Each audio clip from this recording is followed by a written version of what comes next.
Olá, boa tarde a todos. Sejam muito bem-vindos às sessões simultâneas do 23º Finesp. Eu sou Diego Amaro e terei o prazer de moderar este painel com vocês.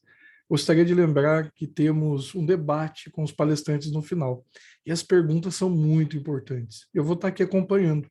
As perguntas nos ajudam a enriquecer ainda mais o tema que nós vamos estar aqui dialogando, conversando. Então, por favor, participem conosco e dividam com a gente as ideias, participe. O importante é dialogar sobre os temas que estamos apresentando. Esperamos que estejam aproveitando a plataforma do evento. Tem muita coisa legal acontecendo e até mesmo um filme exclusivo, que será transmitido somente durante essa semana. Todas as atividades que vocês realizam na plataforma é pontuada. E ao final do evento mostraremos o ranking com os 3 mais engajados que ganharão um prêmio especial. Para dar início a este painel, eu convido o Fábio Santos, que é gestor de relações acadêmicas da UNDB, que vai estar apresentando aqui para a gente neste painel de personalização do ensino, como se adaptar às demandas dos alunos para um ensino mais flexível e adaptável. Fábio, seja bem-vindo, a palavra é sua. Obrigado pela oportunidade. Boa tarde a todos. Ao Regis, que comigo divide esse painel. E eu só preciso compartilhar a apresentação. Não sei se já está liberado. Está liberado. Liberado?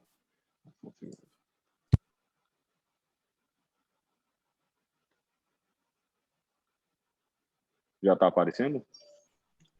Sim. Então, novamente, boa tarde a todos. O convite para fazer a apresentação sobre o tema personalização do ensino, como se adaptar às demandas dos alunos por um ensino mais flexível e adaptável, feito diretamente pelo Fábio Reis, a quem eu já agradeço pela oportunidade, e também ao corpo diretor da UNDB, em nome da professora Graciana, Rebeca, Isabela, por também confiar, né, e acreditar que a gente pode fazer parte de momentos e eventos tão grandes como esse.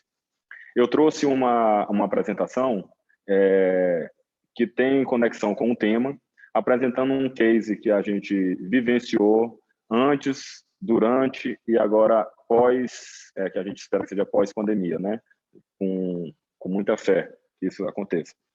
Então, esse case que eu vou apresentar é um case do nosso próprio centro universitário, a UNDB. E, antes de mais, eu preciso só contextualizar quem é a UNDB. Nós somos um centro universitário localizado no Maranhão, na região Nordeste, muito próximo aos Lençóis Maranhenses. Temos mais ou menos aproximadamente 4.000 alunos e nosso centro universitário está dividido em 23 cursos de graduação, sendo 15 bacharelados e 8 tecnólogos. E nós estamos atuando praticamente em todos os eixos do ensino, tanto na saúde, no direito, no campo das exatas e tecnologia. A gente vai com odontologia, psicologia, nutrição, farmácia, biomedicina e enfermagem. Na área de direito e negócio, nós temos o curso de direito, o curso de administração, o curso de ciências contábeis. Na área de exatas e tecnologia, temos a engenharia civil, engenharia de produção, arquitetura e urbanismo, sistema de informação e engenharia de software. A UNDB sempre teve a preocupação em ter no seu campo de atuação, desde o modelo presencial, ela é um centro universitário totalmente em formato de aulas presenciais, nós não temos o formato sem presencial, nem EAD, e nós sempre nos preocupamos em fazer a personalização do ensino por meio de práticas colaborativas, né? E também bebendo em fontes das maiores referências mundiais. E nós somos associados ao consórcio STEM e fizemos algumas imersões educativas para aplicar algumas metodologias, que eu vou apresentar há pouco, na nossa sala de aula. Dentre esses locais, nós fomos beber na fonte da Finlândia, Singapura, nos Estados Unidos, em Harvard, MIT, Arizona, Vale do Silício, na Itália, China, Índia e Israel. Isso tudo por quê? Porque no momento da sala de aula, a gente precisa fazer algumas práticas colaborativas em que o professor, ele cada vez mais perde aquele espaço de professor, sendo mais um tutor da sala de aula, e o aluno, ele protagoniza melhor no seu dia a dia. É claro que essas práticas que nós fomos beber em outros ambientes, elas são traduzidas à nossa cultura, ao nosso modo de atuar, E nós temos algumas metodologias, e essas metodologias são divididas em 2 pacotes. Em uma parte que são metodologias de curta duração, que duram 1 ou 2 aulas. A gente tem um portfólio de 9 metodologias, todas com protocolo de atuação, onde é explicitado o que o professor deve fazer e como o aluno deve produzir e entregar como produto em cada aula. Porque assim a gente acredita que a gente consegue personalizar melhor não só o ensino ao longo do semestre, mas o ensino no seu dia a dia. E nós também temos um portfólio de metodologias, que nós chamamos metodologia de projeto, que são aquelas que transcorrem todo o semestre letivo. São metodologias de alto impacto, porque elas também complementam o sistema avaliativo do aluno, e a depender do curso ou do componente curricular, ela pode abranger uma das nossas 5 metodologias, que é o CASE, o Design Thinking, Projeto Interdisciplinar, o PBL ou o Desafio 4.0. Todas elas estão ligadas ao desenvolvimento de soluções pertinentes a cada área em que ela atua. Por meio dessas metodologias, tanto de projetos e de metodologias técnicas de curta duração, a UNDB ela vem se destacando, e se destaca desde do ano de sua fundação, do ano de 2000, com alguns selos de destaque. Então, nós temos o primeiro lugar em São Luís, no curso de administração, entre as particulares. O curso de Direito, hoje, pela ENAD, é o 2º melhor do Brasil, entre as particulares. Nós temos selos nacional de qualidade do Conselho Federal de Administração e também da OAB. Nós já temos 3 selos, a OAB recomenda. É o 15º curso de Direito no ranking nacional do Brasil, e também o curso de Contabilidade atua com selo de qualidade no Conselho Regional de Contabilidade. O nosso último selo de destaque que nós recebemos foi o reconhecimento como o 10º melhor centro universitário do Brasil, inclusive com o IGC um pouco maior, acima da federal, né? No entanto, em 2020, 17 de março, todo mundo teve que paralisar o seu modelo presencial e teve que adotar um modelo remoto em função da pandemia. E aí o nosso grande questionamento é que chegar até aqui no modelo presencial, a gente já sabia como trabalhar, como personalizar, como flexibilizar alguns modelos de sala de aula, de componentes curriculares, mas como é que nós vamos fazer isso agora com a pandemia? Como personalizar o ensino de forma mais flexível e adaptável e manter essa qualidade e manter esses selos? E aí, desculpa, nossa primeira medida, um dos nossos primeiros cases, foi a nossa plataforma de atuação que a gente já utilizava. Resolvemos transformar ela em uma plataforma mais robusta, em que a trilha de aprendizagem do aluno ela não ficasse somente no modelo presencial, mas que a gente pudesse personalizar algumas etapas dessa trilha de aprendizagem do aluno, em que o aluno ele entraria por essa plataforma por meio de uma avaliação diagnóstica em todos os componentes curriculares que o aluno fosse passar, em todos os cursos, que inicialmente o professor pode mapear os gaps de aprendizagem da turma, o material de estudo, o material multimídia menos robusto do que aqueles que são alocados, mas aqueles mais dinâmicos e que o aluno ele possa ir trabalhando no seu dia a dia. Nós também potencializamos nossa biblioteca digital, incrementamos de modo mais intuitivo o nosso fórum de discussão, e nós transformamos as nossas avaliações em avaliações quantitativas e qualitativas, baseadas mais em problematização, em questão-problema.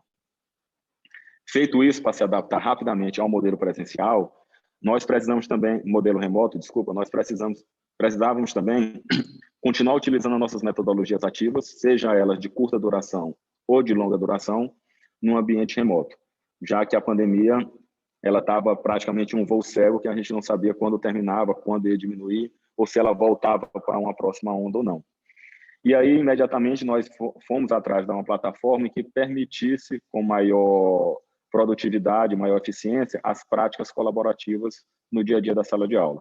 E fomos diretamente para a plataforma Zoom, em que ela tinha recursos não só de salas simultâneas, como de produção de enquetes e outras ferramentas mais, que permitiam que a gente fizesse e realizasse as nossas metodologias ativas e também a gente conseguisse extrair dali relatórios de atuação dos alunos e do nosso corpo docente. Então, mas para isso nós precisamos fazer, deixar um pouco de lado as nossas oficinas de metodologia e de nivelamento presencial para passar a realizar algumas presenciais e de capacitação do nosso corpo docente para esse novo formato. E assim fizemos no início da pandemia. Passado essa capacitação técnica, a gente precisava também personalizar um pouco o nosso relacionamento humanístico com nossos alunos e o nosso corpo docente, já que a pandemia estava se agravando mês após mês. E aí nós iniciamos o projeto Olho no Olho, em que nós resolvemos atacar diretamente a personalização, não do ensino, mas da experiência educativa. Ele baseou-se basicamente em uma tutoria, tanto para aluno como para professor, para que a gente mantivesse eles engajados e comprometidos com aquilo que estava em sala de aula. Porque havia muito ruído nessa época e muita insegurança dos alunos e dos professores de que eu não estou absorvendo bem aquele conteúdo, o conteúdo não é tão bem dado como numa aula presencial. Então, a gente precisava sentir uma necessidade de que esses alunos precisavam segurar nas mãos dele e seguir junto. A mesma coisa com os professores. E aí nós tivemos como principais dificuldades enfrentadas a infraestrutura digital pelos estudantes. Muitos não tinham como ir para o meio digital, faltavam alguns recursos, seja ele de internet, de conexão, seja ele de hardware, de computador, de iPad, de celular com recurso mais sofisticado que permitisse assistir às aulas.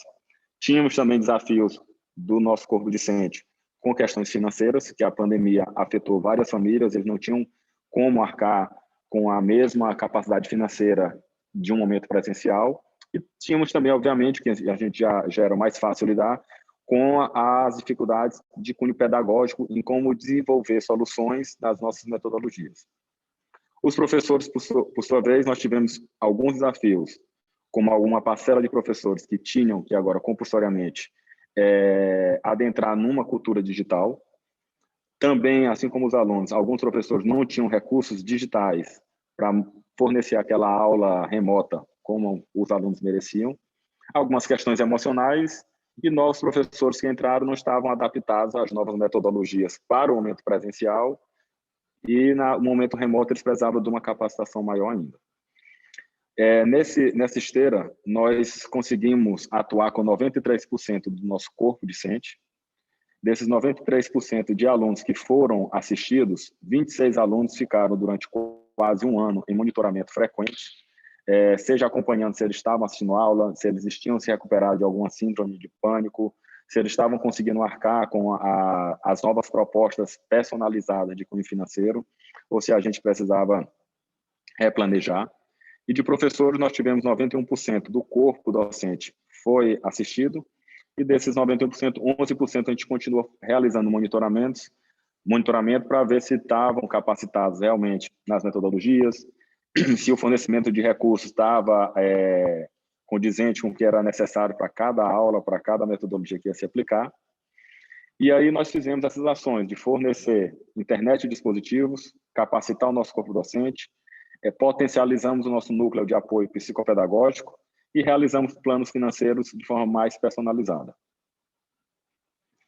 Passando essa etapa, a partir do consórcio STEM, nós viemos também com a plataforma Alex, que já tínhamos conquistado a personalização do nosso corpo docente e tanto pela plataforma que nós adotamos, quanto por ações de cunho mais emocionais, sociais. E aí nós viemos com a plataforma Alex, que foi nos apresentado fruto da nossa parceria com o consórcio STEM, pela Universidade do Arizona, em que essa plataforma, inicialmente nós começamos com um projeto piloto com os componentes curriculares da área de exatas, principalmente a disciplina que era matemática para negócio, nosso primeiro piloto foi com ela, e que essa plataforma, ela conseguia fazer ao pé da letra do que se chama de plataforma adaptativa. Então, o aluno, ele vai, antes de iniciar a aula, ou depois da aula, ou durante a aula, ele utiliza a plataforma, e à medida que ele vai respondendo à plataforma, não respondendo, que eu digo, não só a questões, mas utilizando a plataforma e respondendo ao que ela vai solicitando, ela adapta os próximos desafios aos alunos de acordo com a sua performance da questão anterior. Então, se o aluno foi bem numa questão, ela projeta uma mais difícil. Se o aluno foi mal, ela projeta uma mais fácil. E aí ela vai nivelando aquele aluno de modo bem personalizado e adaptando à sua realidade. Então, nós utilizamos a plataforma Alex na disciplina de Matemática para Negócios, e que inicialmente os alunos faziam, antes da aula, o nosso Flipped Classroom, com uma avaliação diagnóstica, e essa avaliação diagnóstica a gente conseguia classificar que ela é de fácil manuseio em quantos níveis a gente quisesse. Então, a gente pediu para a plataforma, inicialmente, ela classificar os alunos com nível 1, 2, 3 e 4, em 4 níveis. E após essa avaliação diagnóstica, nós conseguimos fazer grupos colaborativos de alunos, em que ficavam alunos de nível 4, com nível 2, com nível 3, com nível 1, em que eles, na realização dos próximos trabalhos, iam se auxiliando e resolvendo novos desafios. E a gente sempre utilizava ela como elemento de pré-aula e de pós-aula, que a gente sempre tinha ela projetava na última lâmina aqui do Time and Topic, ela vai projetando como vai a aprendizagem do aluno e como está a performance de cada um, de modo mais personalizado, nesses gráficos embaixo, que vem o nome dos alunos, como estão a performance deles, se eles responderam toda e qual o gradiente de evolução que cada um está tendo. Para o professor, ela foi muito válida também, porque ela orientou aonde seriam os gaps que o professor tinha que suprir, e o professor, que geralmente ele está doutrinado e acostumado a administrar essa disciplina, ele sempre pensava em atacar alguns elementos que ele julgava como aqueles que são mais desafiadores aos alunos. E a plataforma começou a revelar que aquela orientação que ele tinha não era bem verdade. Ele tinha que atacar outros gaps de conhecimento que, por vezes, ele estava subestimando. Que ele achava que os alunos já entravam sabendo, mas que, na verdade, não sabiam. E existiram turmas que, por má formação de base, alunos não sabiam alguns conceitos. Em outras turmas, eles sabiam. E aí o professor conseguiu flexibilizar até melhor o seu plano de ensino, aula após aula, fazendo replanejamentos, de acordo com as respostas que a plataforma vai fornecendo e dando de insumo para o professor no seu dia a dia da aula. E é muito interessante que com a plataforma, com a Alex, nós conseguimos perceber que as turmas elas tinham evoluções para mais de 80%, do início até o final da disciplina, porque ela demonstra vários gráficos, vários relatórios de evolução por aluno, por turma e por gaps de aprendizagem. Mas não bastando só isso, nós também tínhamos que dar a segurança ao nosso aluno de modo também mais personalizado e também mais flexível de como ele estava pronto para fazer as suas avaliações num momento remoto. Porque nós sentíamos que o período da prova começava a chegar e os alunos tinham uma insegurança se realmente aquilo que foi fornecido para eles, eles tinham aprendido. Porque a voz geral era que não aprendi como eu aprendi no presencial. O presencial era melhor, eu não estou aprendendo nada. Então, nós elaboramos uma nova metodologia, que foi a P-Extraction Lacuna Zero, desenhado pela nossa reitora, que ela consiste numa derivação da tradicional P-Extraction, em que os alunos, coordenadores e professores que estavam inseguros para avaliar a aprendizagem no período da pandemia, nós elegemos uma data no calendário, que seria a semana de aplicação da P-Extraction Lacuna Zero, em que os conteúdos de aprendizagem que iriam cair na prova, eles seriam divididos em 10 principais conceitos e assuntos, porque a P-Extraction é um teste conceitual, e o professor iria fazer essa revisão conceitual pela P-Extraction, e à medida que o aplicativo ele demonstrasse, revelasse a quantidade de erros ou acertos, o professor ou ele retomava o assunto, ou ele colocava a turma para discutir em pares, ou avançava para algum assunto que tinha um maior índice de erros. E assim a gente conseguiu garantir aos alunos uma sensação de segurança e que eles estavam preparados, sim, para realizar aquelas provas. E as avaliações ocorreram em um momento diferente, né? E eram todas resolvidas por questões e problemas. Foi muito interessante também, porque nós temos, como eu falei para vocês, duas formas de avaliações, que é a avaliação qualitativa e a quantitativa. São os períodos em que a adesão do aluno na plataforma, nas aulas remotas, eram lá em cima, satisfatório. Então, dava em uma média de 80% de alunos a 90% na plataforma. E quando nós colocamos a semana de revisional do Peer Instruction, ela competia com a data das avaliações. Então, a gente percebeu que foi uma ferramenta que veio para ficar, que veio para trazer segurança. Hoje, numa aula já 100% presencial, os alunos, quando não é aplicado, eles vêm e reclamam que querem a aplicação da Peer Instruction como uma garantia de que aquilo dali eles estão preparados para fazer a prova. Hoje, nós já temos uma sala de aula já no modelo tradicional, como você já pode ver, já é agora de setembro de 2021. Como acredito que todos sabem, aqui no Maranhão nós somos um dos estados, e São Luís a capital, com a vacinação que está mais avançada no Brasil todo. Nós temos mais de 90% da população vacinada. Então, nós já conseguimos voltar os alunos 100% para a aula presencial, e um dos nossos propósitos e valores e temas que nós acreditamos é que, para haver aprendizagem, deve ter interação. Então, todas as nossas salas de aulas, elas são projetadas para ter o trabalho colaborativo. Isso é um mandatário da nossa reitora, professora Séries. E eu finalizo a minha apresentação por aqui, para chamar o professor Regis, acho que passei um pouquinho do tempo, e trazendo nosso case aí de sucesso. Esses são meus dados, quem quiser tirar alguma dúvida, solicitar material, e também o LinkedIn. Professor Fábio, muito obrigado pela apresentação, pelas informações que divide conosco.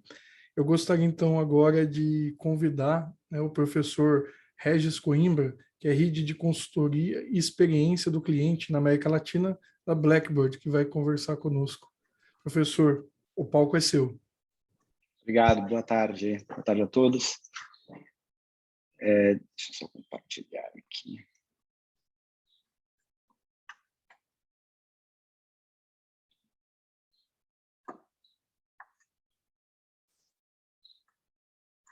Em primeiro lugar, eu só queria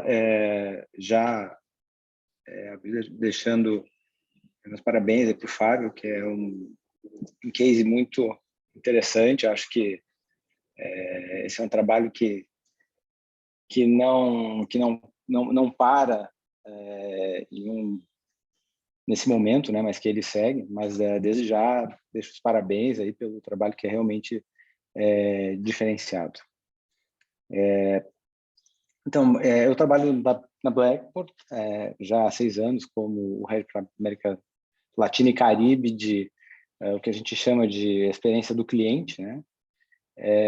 E essa semana a gente teve a boa notícia, né, do fechamento da fusão aí da Blackboard com a Antoji, que é uma companhia também global aí, líder no segmento aí mais conectado às ferramentas de CRM e de sistema de informação de estudante, né? Então, só para deixar essa abertura que novidades terão e estamos aí com uma empresa cada vez maior, mais forte, com um número de clientes gigantesco em todo o mundo, não só no Brasil e não só na América Latina. Faltou meu e-mail aqui, mas acho que boa parte das pessoas aí já me conhecem, né? Então, meu e-mail é regis.coimbra@blackboard.com. Fiquem à vontade para qualquer contato, para qualquer consulta, ou mesmo para a gente trocar ideias, fica à disposição sempre. Okay?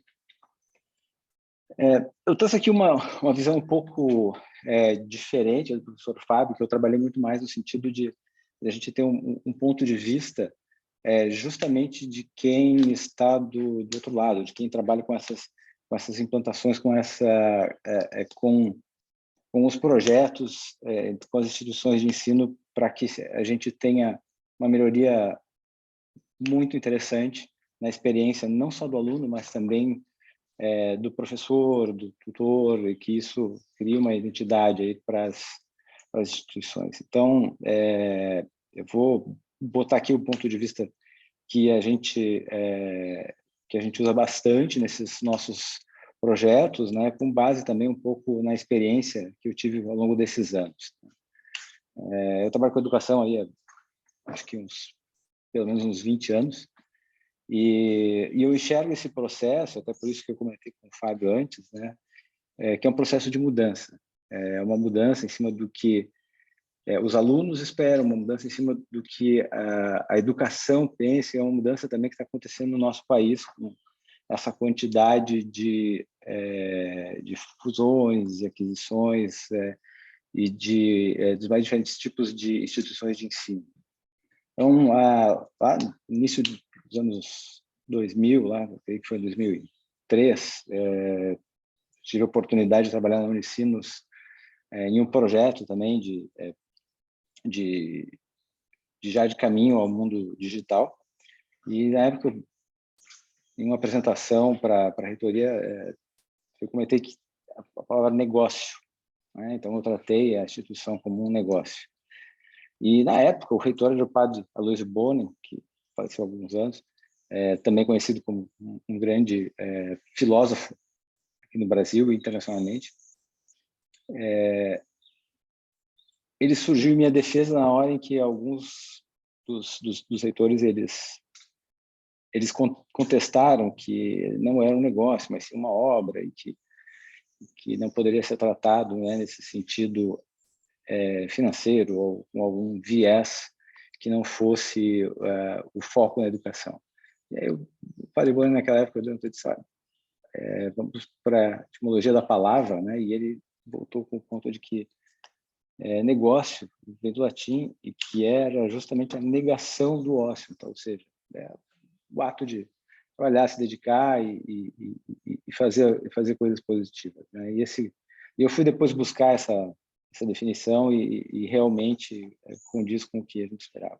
Então esse é um primeiro ponto em que a gente tem que começar a entender que sim, que as instituições, elas no final das contas, elas são um negócio, porque elas precisam se manter, elas precisam ter fundos, ter investimentos para gerar mais oportunidades, mais diferenciadores nos seus modelos educacionais, para ter professores mais capacitados, para ter salas de aula com muito mais ferramentas, para ter também muito mais tecnologia agregada. Então, no final do dia, é um negócio, ele só o único ponto importante é que ele tem um enfoque muito mais voltado a uma obra que também é social.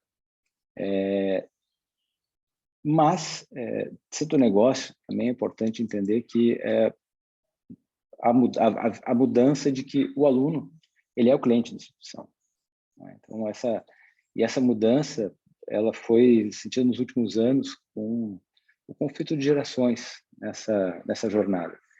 Então, há um tempo atrás, a jornada do aluno para o sucesso, que foi a jornada que eu trilhei, era sempre de executar, obedecer, e aí no final ele tinha que sempre competir e o resultado dele era o que eu tenho, eu fiz, eu consegui, era a vitória pessoal. Hoje esse grupo de jovens e estudantes que estão por aí, eles são cobrados por coisas diferentes, eles são cobrados por pensar, por inovar, por colaborar. E o foco deles é entender o que eles retornaram a esse mundo em que eles vivem, qual foi a contribuição. Então, esse é o primeiro conflito que está acontecendo entre alguns dos modelos que ainda estão em vigor e aquilo que todos os nossos alunos estão esperando, né? O que eles necessitam e querem. E esse conflito ele acaba tendo um impacto na instituição e nos nossos modelos de ensino. Então, antes era receita de bolo, tinha que executar lá uma quantidade de exercícios, treinar e no final das contas eu sairia com um sucesso. E o interesse era totalmente do aluno, de frequentar a faculdade e se formar e ter um diploma, né? E o papel da instituição era muito mais focado em selecionar e conduzir esses alunos nessa jornada aí, momento fixo, né, com alguns modelos já muito bem determinados.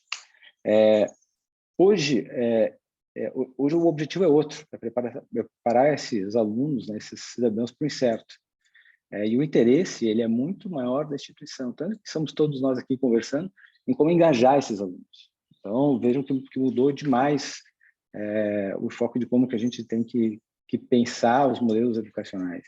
Então, esse é um processo de mudança, ele não terminou ainda, e eu acho que ainda está longe de terminar, mas que a gente já está caminhando muito bem, aí vejo casos como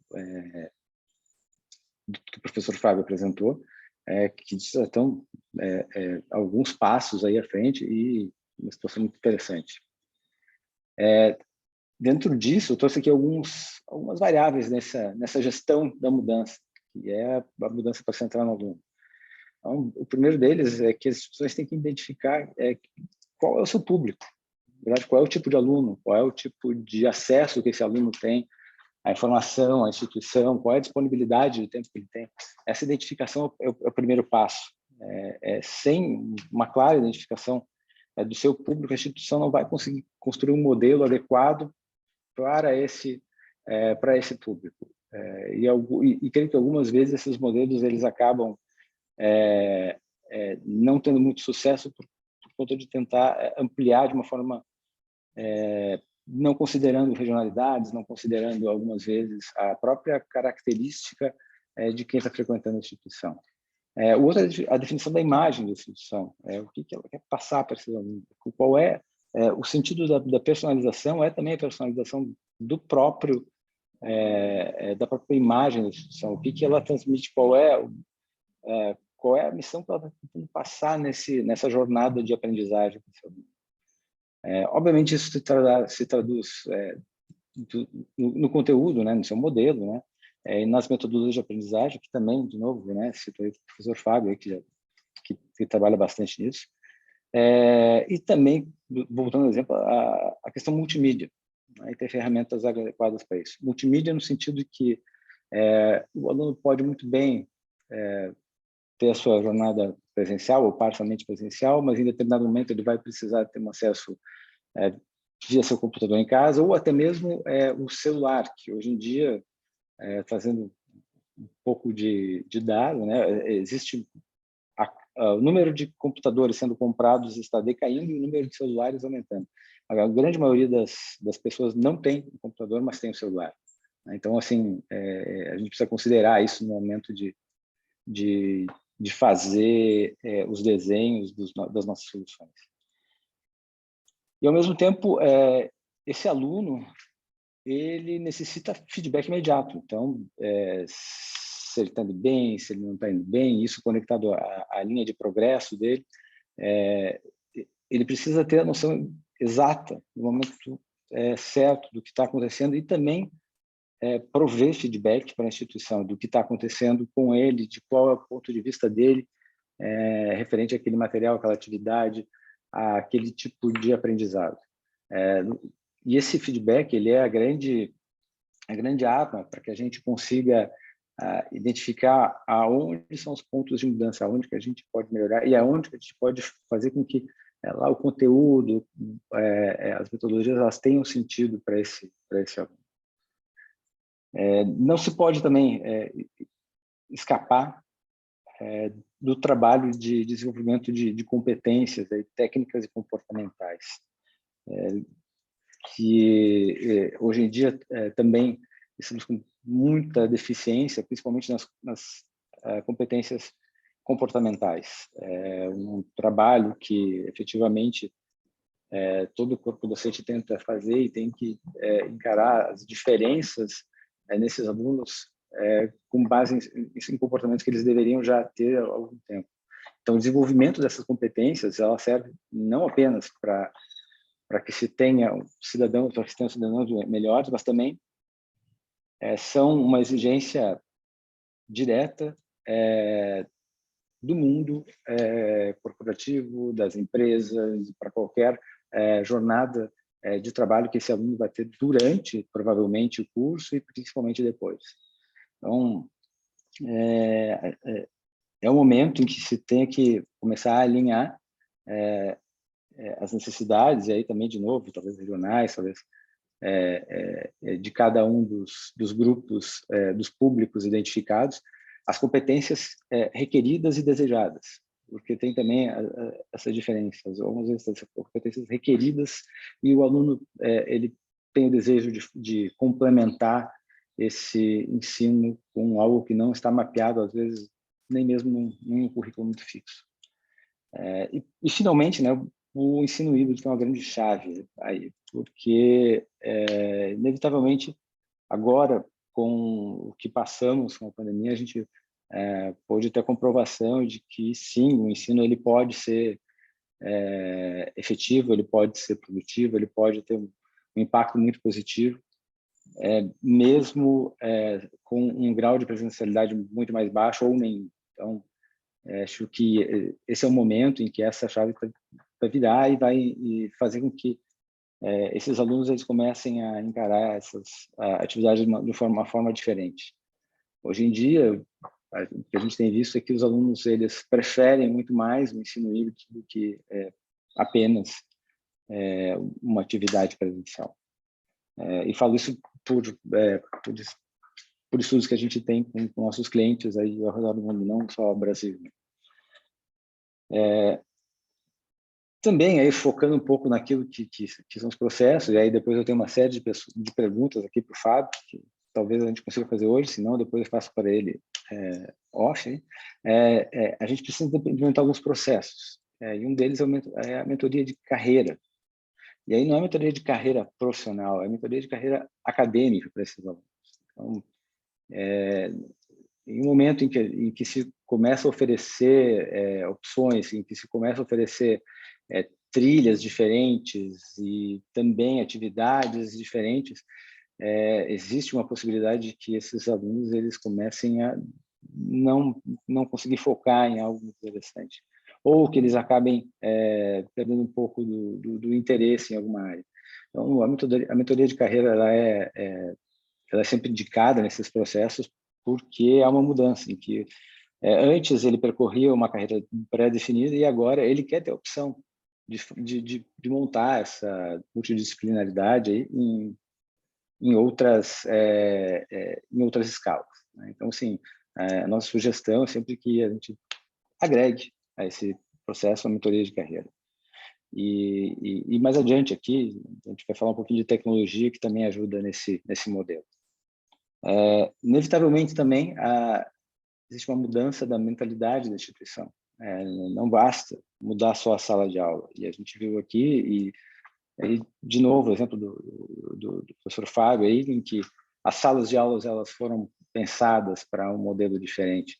Então, existe uma mudança da mentalidade. Isso passa pelo financeiro da instituição, por uma série de áreas. Então, é uma gestão de mudança um pouco mais profunda. Existe a necessidade de que isso seja culturalmente incutido em todas as pessoas que têm contato com os alunos. Obviamente, aí desenho instrucional e um modelo de operação que seja preditivo e proativo. Eu falo preditivo no sentido em que ele, com a mentoria, com essa mentalidade institucional, a instituição vai conseguir identificar antes mesmo de o aluno tomar uma ação, qual é a tendência, qual é o modelo que ele está seguindo para que isso aconteça, né? Então, aí, inevitavelmente, a gente precisa do uso de tecnologia para que a gente consiga antecipar, algumas vezes até mesmo, a decisão de um aluno de ir por um caminho ou outro. E aí, uma vez identificado, né, ser proativo e tomar ação rapidamente. Então, já com alguns modelos de reação, alguns modelos de tempos, alguns modelos de como resolver questões desses alunos. E outro ponto que é inevitável, que a gente acabou não falando muito, mas ele é importantíssimo, é o desenvolvimento profissional dos professores, tutores. Graças a Deus, vamos dizer assim, a educação ela ainda depende muito do professor, da qualidade do professor, da qualidade do material que foi desenvolvido, das atividades. E a gente, inevitavelmente, precisa que esses professores estejam preparados e que tenham um desenvolvimento profissional adequado para esse novo modelo de novas metodologias, mundo digital e algumas outras habilidades que eles precisam desenvolver durante essa jornada. Tecnologia, então, por exemplo, o professor Fábio, que usou aí de várias ferramentas para montar uma grande solução conectada a esse processo de mudança da experiência do aluno. E, obviamente, acessibilidade e disponibilidade. Acessibilidade aí conectando com qualquer tipo de dificuldade que tem aluno, seja alguma dificuldade física, alguma necessidade especial, ou seja, mesmo disponibilidade do ensino em questões de tempo, em questões de aonde que ele acessa, como que ele pode ter contato, como que ele pode colaborar, interagir, que também é um fator importante. Então, esse é o modelo que a gente sempre tem aplicado, né, resumidamente aqui, claro, em cima do processo de mudança que a gente começa com as instituições para levar esses alunos para um outro momento.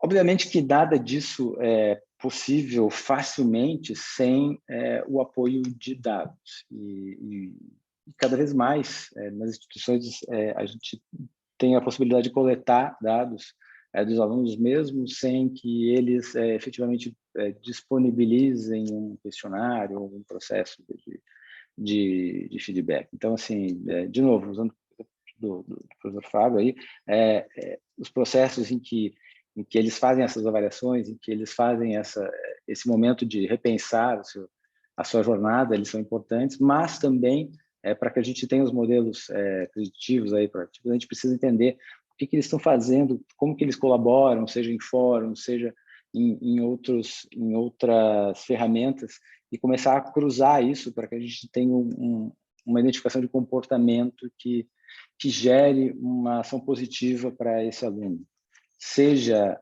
aí para melhorar o desempenho dele, seja aí para fazer com que a gente consiga rapidamente engajá-lo de novo em um modelo evolutivo. Então, eu fiz aqui só um breve gráfico aqui, em que a gente tem uma abordagem sistêmica aí para essa melhora da experiência dos alunos, com uma intensidade dos dados bastante grande.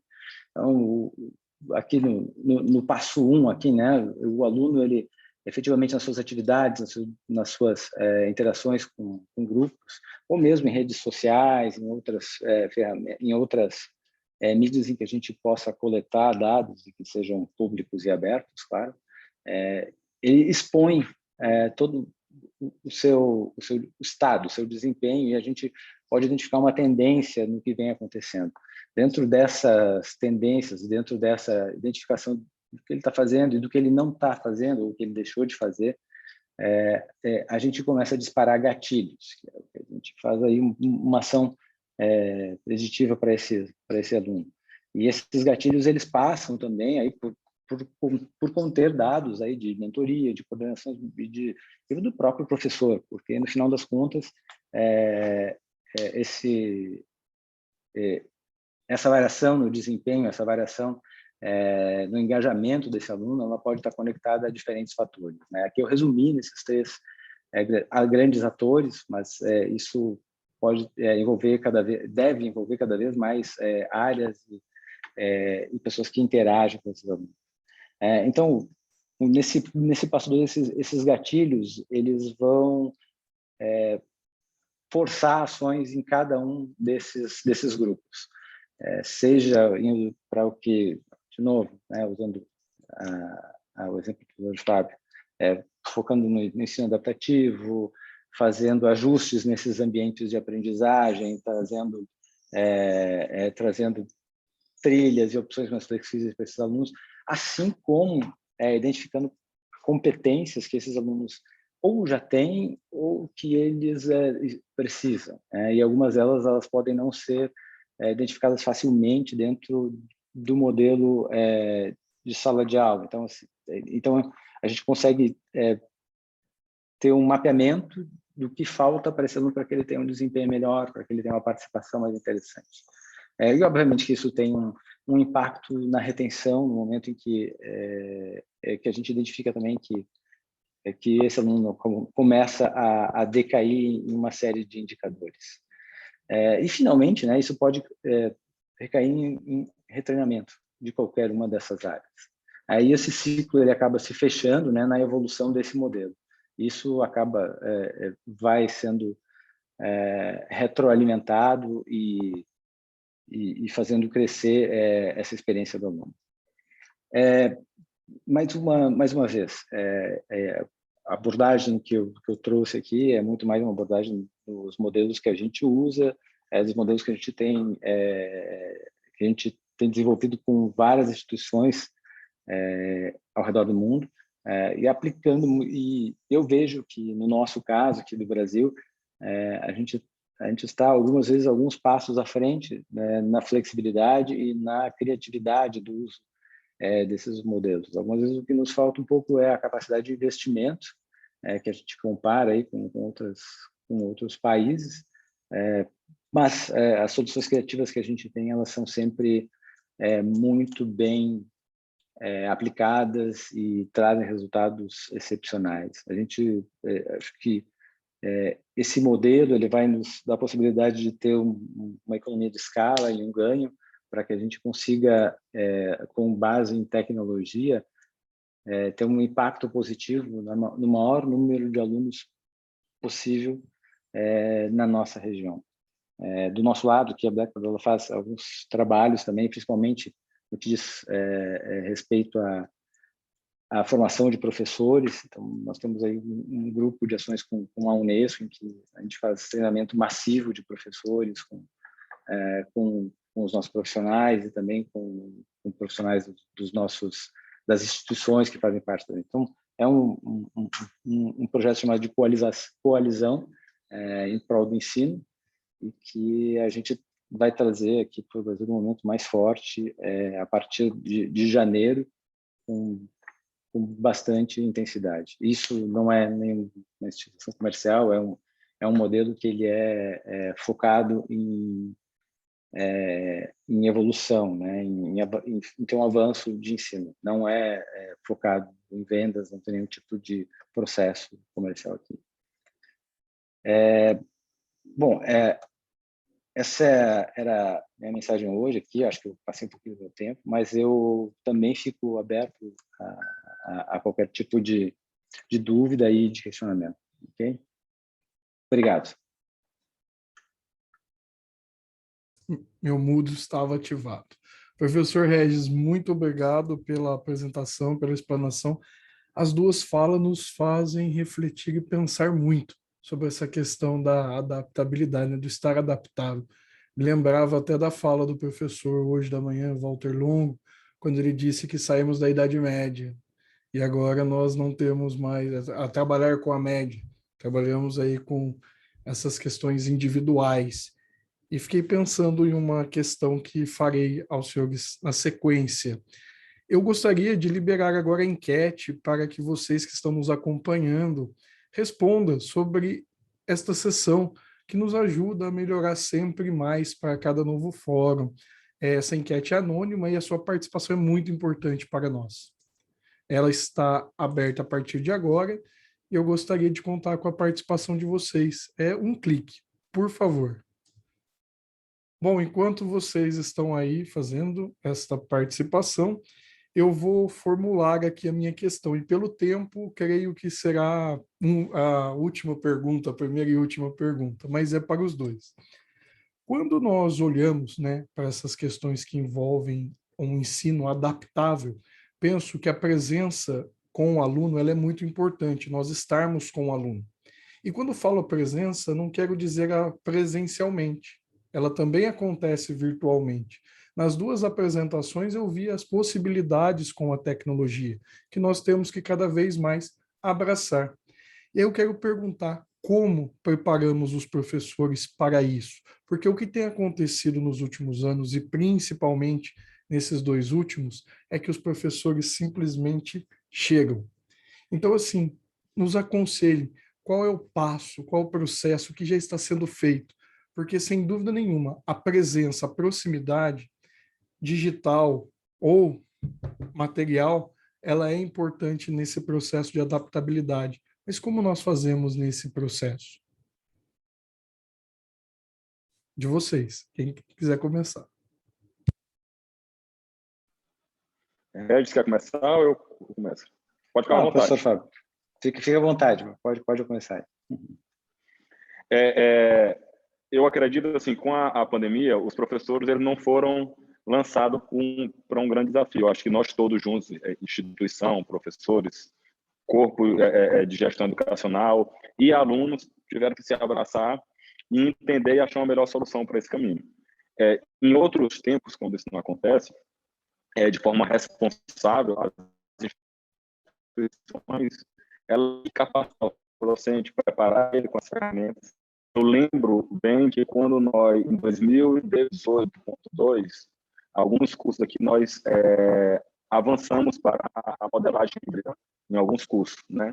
De forma presencial, mas deixando também mais flexível.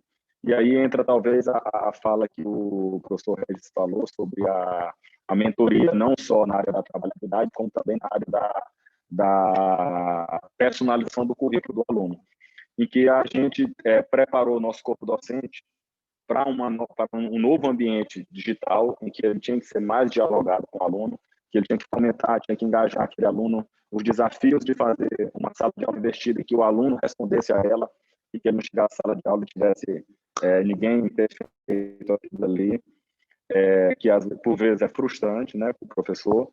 Então, a plataforma adaptativa, ela é uma evolução do ambiente tecnológico e dessas inovações para a academia. E, de forma responsável, esses professores eles têm que ser treinados e eles também têm que aceitar esse processo de evolução. Porque é um caminho, a pandemia veio para mostrar que muitas dessas ferramentas que estão mediando o processo de ensino e aprendizagem, elas vão deixar de ser mediadores e vão ser ferramentas de apoio ao processo de ensino e aprendizagem. Então, elas devem para ficar e a gente tem que capacitar com as novas propostas que vão vindo, que estão sempre vindo.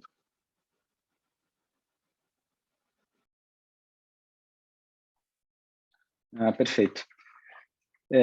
Totalmente de acordo, professor Fábio. Eu acho que essa é uma pergunta excelente, porque quando a gente fala em personalização da experiência, né, a gente não tem que ser da experiência do aluno, ela tem que ser uma personalização também que respeite a característica do professor.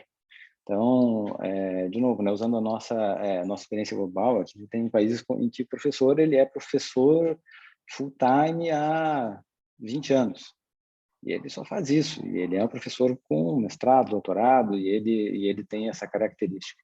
E em várias outras regiões, né, a gente tem o professor que ele também é professor, né? Porque aquela pergunta clássica, né? Trabalha com o quê, né? Então, assim, é o clássico. Ele faz isso por uma paixão, ele faz isso por complemento de renda, seja qual for o motivo, ele está lá passando por essa mudança. E a gente não tem preparado a personalização para esses grupos. Então, eu acho que, inevitavelmente, o que a gente precisa trabalhar como eu coloquei, desenvolvimento profissional. Então, nós temos alguns programas, né, e esses programas, né, a gente chama justamente de a série de ensino e aprendizagem, em que a gente faz uma série de treinamentos com esses professores, não só em tecnologia. Na verdade, assim, do nosso programa maior, né, que a gente tem 3 cursos, né, apenas um envolve tecnologia, mas os outros eles são em metodologia de como fazer justamente esse ponto do contato com o aluno, da interação, de garantir que exista a colaboração não só professor-aluno, mas entre os alunos, né, usando aí o Peer Instruction, usando metodologias que consigam fazer com que esse aluno se sinta parte de algo, mesmo que 100% remoto, né, mesmo que 100% à distância, não significa que ele seja sempre assíncrono ou sempre síncrono, mas o que a gente faz é preparar esse professor dentro da sua necessidade. Então a gente tem diferentes níveis de preparação. Eu não vou forçar, por exemplo, o professor que ele trabalha o dia inteiro a fazer um curso de 120 horas para se formar um professor com um modelo de ensino digital ou de metodologias avançadas. Ele não é expectativa nem dele, né, nem da própria instituição esse tipo de modelo. Então, a gente tem que personalizar também essa característica, né, e essa preparação do professor.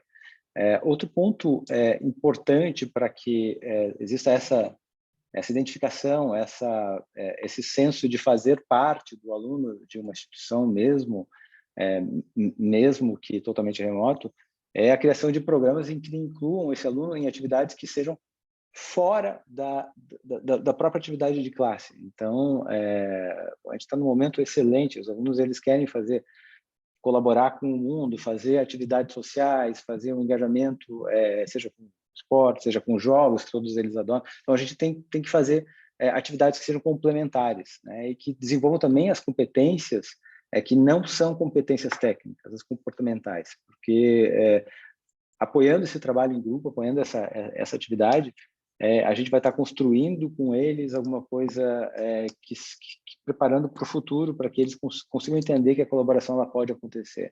Então, para mim, são 2 pontos-chave, né? Preparar esses professores, né? Personalizando para eles também o ensino deles, né? Personalizando o que se entrega para cada um deles, e aos alunos oferecer a eles atividades em que eles se desliguem da obrigação de estudar, né? E se conectem com a instituição, com a sociedade, com a comunidade que está em volta dessa instituição. Okay?